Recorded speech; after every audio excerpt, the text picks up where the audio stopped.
Hello students, स्वागत है आप लोगों के गीता मैम की पाठशाला में। तो आज मैं आप लोग के लिए लेकर आई हूँ क्लास 12 से आरोह बुक से पतंग, जिसके कवि का नाम है आलोक धनवा।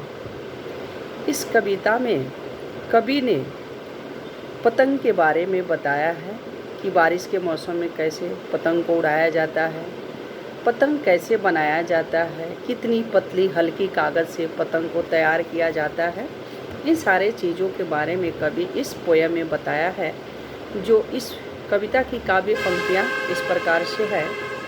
सबसे तेज बौछारे गई, भादो गया, सवेरा हुआ, खरगोश की आँखों जैसा लाल सवेरा, शरद आया फूलों को पार करते हुए, अपनी नई चमकीली साइकिल तेज चलाते हुए, घंटी बजाते जोर जोर से, चमकीले इशारों से बुझाते हुए, पतंग उड़ाने वाले बच्चों के खुद झुंड को चमकीले इशारों से बुलाते हुए, आकाश को इतना मुलायम बनाते हुए कि पतंग ऊपर उठ सके, दुनिया के सबसे हल्की और रंगीन चीज़ उड़ सके, दुनिया का सबसे पतला कागज़ उड़ सके, बांस की सबसे पतली कमानी उड़ सके, कि शुरू हो सके सीटियों किलकारियों और तितलियों की इतनी नाजुक दुनिया। इस पंक्तियाँ में कवि कहते हैं कि भादों का महीना का आप लोग नाम सुने होंगे। जो सावन भादो महीना होता है, ये बरसात की महीना होती है। तो भादों की महीना बीतते ही क्या होता है, शरद ऋतु का आगमन हो जाता है। और जो शरद ऋतु का आगमन होता है, जो सवेरा होता है, जो सुबह होता है, तो वह सुबह की तुलना खरगोश की आँखों से की गई है। जैसे खरगोश के आँख लाल होते हैं, वैसे ही सुबह की तुलना खरगोश की आँखों से की गई है। और ये देखकर सारे बच्चे इतने खुश हो जाते हैं।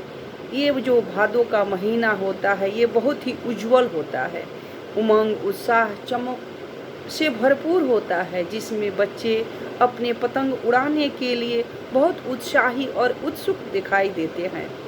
वे एक दूसरे को बुलाते हैं, अपने दोस्तों को भी बुलाते हैं, एक दूसरे को यदि संभव है तो साइकिल से भी बुलाने चले जाते हैं। ये क्यों होता है? ये शरद ऋतु के उत्साह से होता है। कितनी भी धूप हो, कितनी भी हल्की बारिश हो, उसमें बच्चे अपने पतंग उड़ाने के लिए निकल पड़ते हैं और एक छत से दूसरे छतों पर अपने दोस्तों को बुलाने के लिए इशारे करते हैं। यूँ लगता है जैसे मानो बालक रूपी आकाश को बहुत कोमल, साफ और मुलायम बना दिया है। आकाश ऐसे दिखता है, आप लोग छोटे बच्चों को देखे होंगे, उनका स्किन, उनका चेहरा कितना सॉफ्ट और मुलायम होता है।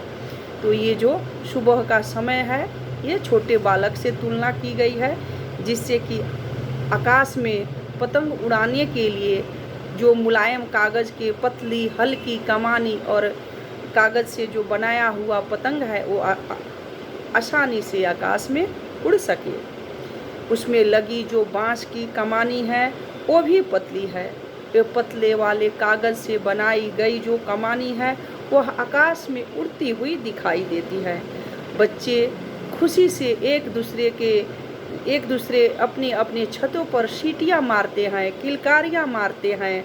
पतंगों से भरा आकाश ऐसा प्रतीत होता है कि मानो यहाँ रंग बिरंगी तितलियाँ की कोई चलती फिरती कोमल सृष्टि हो। जब सभी बच्चे अपनी अपने छतों से जब रंगीन पतंगे उड़ाने शुरू करते हैं, तो आकाश में देखने से ऐसा प्रतीत होता है, ऐसा महसूस होता है कि आकाश में रंग बिरंगी तितलियाँ चारों तरफ उड़ रही है और पूरा सृष्टि ही उन्हीं का है। तो ये जो पतंग कविता था, पतंग कविता का ये व्याख्या था। आगे आप लोग को ये वीडियो कैसे लगी, मुझे प्लीज़ आप लोग लाइक कीजिएगा, कमेंट कीजिएगा, शेयर कीजिएगा, और आगे आप लोग की कौन सी कविता की व्याख्या चाहिए मुझे कमेंट करके ज़रूर बताइएगा। चलिए, अलविदा।